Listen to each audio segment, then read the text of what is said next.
ಕಾಲೇಜಿಗೆ ತೆರಳಲು ಬಸ್ಗಾಗಿ ಕಾಯ್ತಾ ಇದ್ದ ಅಪ್ರಾಪ್ತ ವಯಸ್ಸಿನ ವಿದ್ಯಾರ್ಥಿನಿಯ ಮೇಲೆ ವ್ಯಕ್ತಿಯೊಬ್ಬ ಚೂರಿಯಿಂದ ಹಲ್ಲೆ ನಡೆಸಿ ಕೊಲೆಗೆ ಯತ್ನಿಸಿದ ಘಟನೆ ಬಂಟ್ವಾಳ ಗ್ರಾಮಾಂತರ ಪೊಲೀಸ್ ಠಾಣೆ ವ್ಯಾಪ್ತಿಯ ಮೋಂತಿಮಾರು ಪಡ್ಪು ಬಸ್ ನಿಲ್ದಾಣದಲ್ಲಿ ಇಂದು ನಡೆದಿದೆ.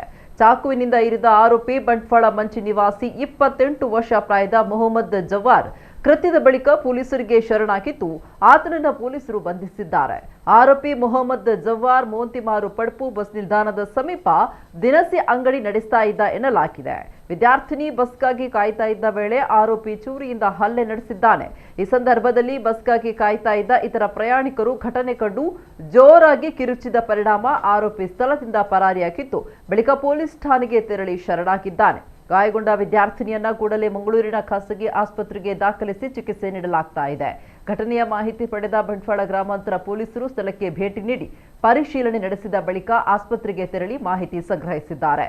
ಘಟನೆಯ ನಿಖರ ಕಾರಣ ಇನ್ನೂ ಸ್ಪಷ್ಟ ಆಗಿಲ್ಲ. ಪ್ರಸ್ತುತ ಬಾಲಕಿ ಪ್ರಾಣಾಪಾಯದಿಂದ ಪಾರಾಗಿದ್ದು ಆರೋಪಿ ವಿಚಾರಣೆ ನಡೆಸಿ ಮುಂದಿನ ಕಾನೂನು ಕ್ರಮ ಕೈಗೊಳ್ಳಲಾಗುವುದು ಅಂತ ಜಿಲ್ಲಾ ಪೊಲೀಸ್ ವರಿಷ್ಠಾಧಿಕಾರಿ ತಿಳಿಸಿದ್ದಾರೆ.